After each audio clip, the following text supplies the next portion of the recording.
Hey stats class, how's it going? We are back with the last installment, I believe. Yes, the last installment that we're going to cover in chapter 2.8. And 2.8 is called relative position. And the thing that I'm gonna, I guess, mostly stress for relative position are the z-scores, because the z-scores, while they're not as important right now, they are going to be very important, and we're going to use them for the rest of the course, mainly when we get into hypothesis testing and using a lot of the normal distribution. So we're going to go ahead and learn them now, just so you know how to calculate a z-score, and so you kind of have a decent idea of what one is, okay? This is not to say that what is in the section 2.8 relative position, what the other stuff is not important. I think it is very important to understand percentiles. This is a concept that you're going to get into more in business analytics. This is just not a concept we're going to test you on in business statistics. So if you're interested in that, go ahead and look into it a little bit more, and feel free to ask me questions about it. I'd be happy to answer some questions about percentiles, but they should not come up in your quiz, and they will certainly not come up in your exams. They may come up in the Learn Smart Achieve homework, so you will, in essence, be forced to learn about them. You're just not going to get tested on them, okay? So you will have to answer some questions on them, more than likely, when you're working on your Learn Smart Achieve. But the stuff that I'm really going to stress, and like the point of these example videos, is to kind of give you guys an idea of what I'm going to be testing, how I'm going to be testing, the way that I think about problems, how you should be thinking about problems, that sort of thing. So so the last thing that we're going to cover in Module 2, forgive me if I've been calling them chapters, they're not, they're modules, and Module 2 is in 2.8, and that's the z-score. So without any further ado, we'll go ahead and get right into it. Z-scores. The average score in a business statistics midterm exam for a class is 82, and the standard deviation is 10. Jenny scored a 75 on the test, and Henry got a score of 85 on the exam. Compare their z-scores to determine if any of these students' scores was unusual. Okay, so let's calculate a z-score. So what is the formula for z-score, first of all? The formula for z-score is just going to be z is equal to x minus mu over sigma. Okay, z is just the variable that we're looking for, z-score. X is going to be the specific observation. Mu is the population mean. And sigma is the population standard deviation. Okay, so in this case, our population are all of the stats exams for the class. Okay, and so then therefore the mean for that population for the class is the average score of 82. So we just know, we can kind of hang that over here, that the mu is 82.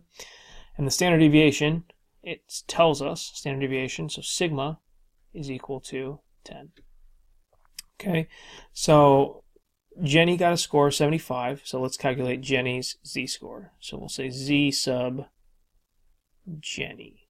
Okay, and that equals 75 minus our mu of 82 all over 10, which is going to be negative 7 over 10, or negative 0.7.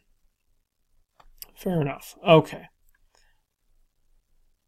And then let's calculate Henry's. So z sub Henry, or z sub h, whatever you want to do. And then his observation, he got an 85 on it. So we minus that from, or we minus the mean off of that and divide it by the standard deviation. And then we're going to get 3 over 10 equal 0.3. And so then now the question becomes, because it says compare their z-scores to determine if any of these students' scores was unusual.